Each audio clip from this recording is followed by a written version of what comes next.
कभी सोचा है कि कंपनियां वो सामान कैसे लाती हैं जिनसे रोजमर्रा के प्रोडक्ट बनते हैं? ये एक जटिल प्रक्रिया है जिसमें कई चरण शामिल होते हैं।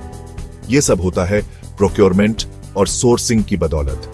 प्रोक्योरमेंट और सोर्सिंग का मतलब सिर्फ सामान खरीदना नहीं है, बल्कि सही समय पर, सही कीमत पर और सही गुणवत्ता का सामान खरीदना है।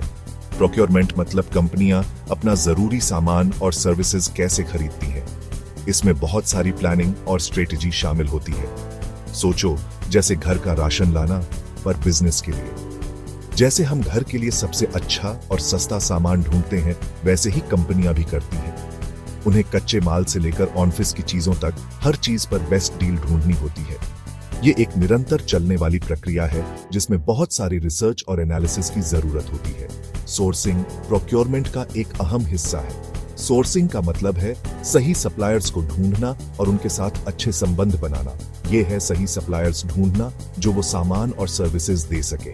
इसमें सप्लायर्स की विश्वसनीयता, उनकी गुणवत्ता और उनकी कीमतों का मूल्यांकन करना शामिल है। जैसे आप अपना राशन किसी भी दुकान से नहीं लेते, वैसे ही कंपनियों को ध्यान से ऐसे सप्लायर्स चुनने होते हैं जो उनकी आवश्यकताओं को पूरा कर सके। ये एक महत्वपूर्ण निर्णय होता है जो कंपनी की सफलता पर गहरा प्रभाव डाल सकता है।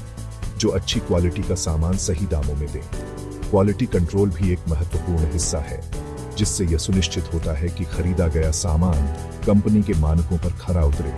प्रोक्योरमेंट और सोर्सिंग किसी भी सप्लाई चेन की रीढ़ है, जो काम को आसान, खर्च कम और क्वालिटी बढ़िया रखते हैं। ये प्रक्रियाएं सुनिश्चित करती हैं कि कंपनी के पास हमेशा आवश्यक संसाधन उपलब्ध हों। एक सफल प्रोक्योरमेंट और सोर्सिंग रणनीति कंपनी को प्रतिस्पर्धा में आगे रखती है, लागत को कम करती है और उत्पाद की गुणवत्ता को उच्च बनाए रखती है। यह एक निरंतर चलने वाली प्रक्रिया है जो कंपनी की दीर्घकालिक सफलता के लिए महत्वपूर्ण है। हालांकि अक्सर एक ही मतलब में इस्तेमाल होते हैं। प्रोक्योरमेंट और सोर्सिंग अलग अलग लेकिन जुड़े हुए प्रोसेस हैं, मानो एक ही सिक्के के दो पहलू। प्रोक्योरमेंट में पूरी खरीदारी की प्रक्रिया आती है, जरूरत पहचानने से लेकर सामान या सर्विसेज के लिए पैसे देने तक। जैसे कंपनी की शॉपिंग कार्ट मैनेज करना, ध्यान रखना कि सारा जरूरी सामान समय पर पहुंच जाए। वहीं सोर्सिंग उन सामान और सर्विसेज के लिए सबसे अच्छे सप्लायर्स ढूंढने पर केंद्रित है। इसमें मार्केट रिसर्च, अलग अलग ऑप्शंस की तुलना और कंपनी की जरूरतों के हिसाब से सबसे सही सप्लायर चुनना शामिल है। सोचो, सोर्सिंग अच्छी सामग्री ढूंढने जैसा है और प्रोक्योरमेंट उससे स्वादिष्ट खाना बनाने की कला। प्रोक्योरमेंट और सोर्सिंग के सफर में कई जरूरी कदम होते हैं। पहला, जरूरत पहचानना। सबसे पहले कंपनी को क्या चाहिए, यह समझना। ये जरूरतें अलग अलग हो सकती हैं, जैसे प्रोडक्शन के लिए कच्चा माल, आईटी डिपार्टमेंट के लिए सॉफ्टवेयर या फिर ऑफिस के लिए फर्नीचर। जरूरतें पहचानने के बाद कंपनी को यह भी देखना होता है कि इन जरूरतों को पूरा करने के लिए बजट कितना है और समय सीमा क्या है। ये प्रोडक्शन के लिए कच्चा माल या आईटी डिपार्टमेंट के लिए सॉफ्टवेयर कुछ भी हो सकता है। इसके बाद कंपनी को यह भी देखना होता है कि इन जरूरतों को पूरा करने के लिए बजट कितना है और समय सीमा क्या है। दूसरा, मार्केट रिसर्च और सप्लायर चुनना। जरूरत पता चलने पर सही सप्लायर्स की तलाश शुरू होती है। मार्केट रिसर्च में कंपनी को यह देखना होता है कि कौन कौन से सप्लायर्स मार्केट में उपलब्ध हैं और उनके प्रोडक्ट्स या सर्विसेज की क्वालिटी कैसी है। इसके लिए कंपनी को कई सप्लायर्स से बात करनी पीडीडी देती है और उनके प्रोडक्ट्स या सर्विसेज की तुलना करनी पीडीडी देती है। इसमें मार्केट रिसर्च, दामों की तुलना और सप्लायर की क्षमता का आकलन शामिल है।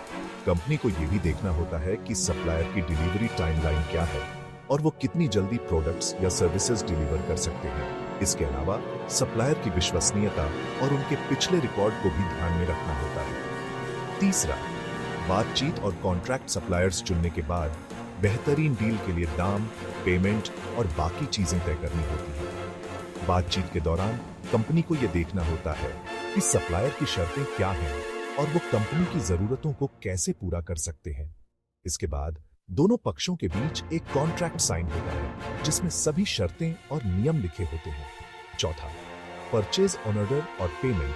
फिर चुने हुए सप्लायर को परचेज ऑन ऑर्डर या पीओ दिया जाता है। सामान या सर्विसेज की परचेज ऑन ऑर्डर में सभी डिटेल्स लिखी होती है, जैसे प्रोडक्ट्स या सर्विसेज की क्वांटिटी, दाम और डिलीवरी टाइम। इसके बाद कंपनी को सप्लायर को पेमेंट करना होता है जो कि तय शर्तों के हिसाब से होता है। पेमेंट तय शर्तों के हिसाब से होता है। पेमेंट के तरीके भी अलग अलग हो सकते हैं, जैसे बैंक ट्रांसफर, चेक या फिर ऑनलाइन पेमेंट। कंपनी को यह भी देखना होता है कि पेमेंट टाइम पर हो ताकि सप्लायर को कोई परेशानी न हो। 5वां, सामान लेने और क्वालिटी चेक। डिलीवरी पर सामान चेक किया जाता है कि वो क्वालिटी स्टैंडर्ड्स पर खरा उतरे। कंपनी को ये देखना होता है कि जो सामान या सर्विसेज डिलीवर हुई है वो उनकी ज़रूरतों के हिसाब से है। इसके लिए कंपनी को क्वालिटी चेक के लिए जो कि सभी सामान या सर्विसेज की जांच करता है। 6वां, सप्लायर परफॉर्मेंस का आकलन। आखिर में मॉनिटर और कम्युनिकेशन के आधार पर सप्लायर के काम का आकलन।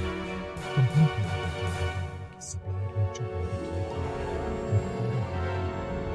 इसके लिए कंपनी को सप्लायर के परफॉर्मेंस का रिकॉर्ड रखना होता है और समय समय पर उसका आकलन करना होता है। इस आकलन से कंपनी को पता चलता है कि भविष्य में किस सप्लायर के साथ काम करना है और किसके साथ नहीं।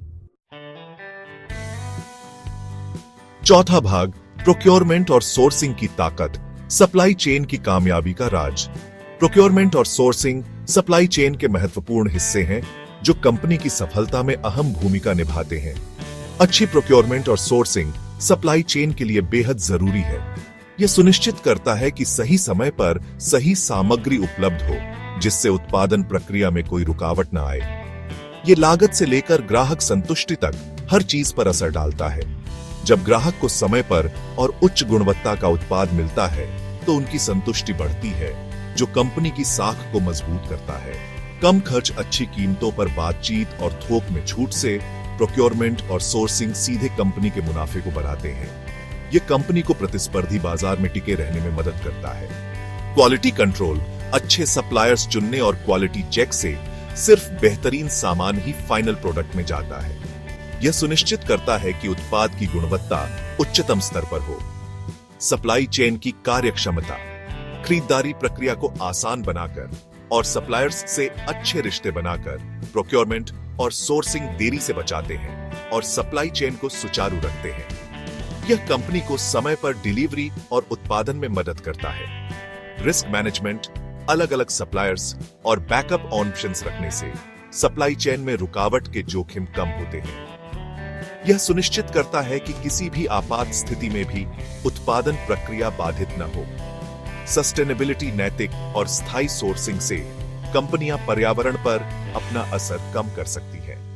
यह न केवल पर्यावरण के लिए अच्छा है, बल्कि कंपनी की छवि को भी सुधारता है, जिससे ग्राहक और निवेशक दोनों ही प्रभावित होते हैं। इनोवेशन और टेक्नोलॉजी, नई तकनीकों और नवाचारों को अपनाकर प्रोक्योरमेंट और सोर्सिंग को और भी प्रभावी बनाया जा सकता है। डिजिटल टूल्स और ऑटोमेशन से प्रक्रियाओं को तेज और सटीक बनाया जा सकता है।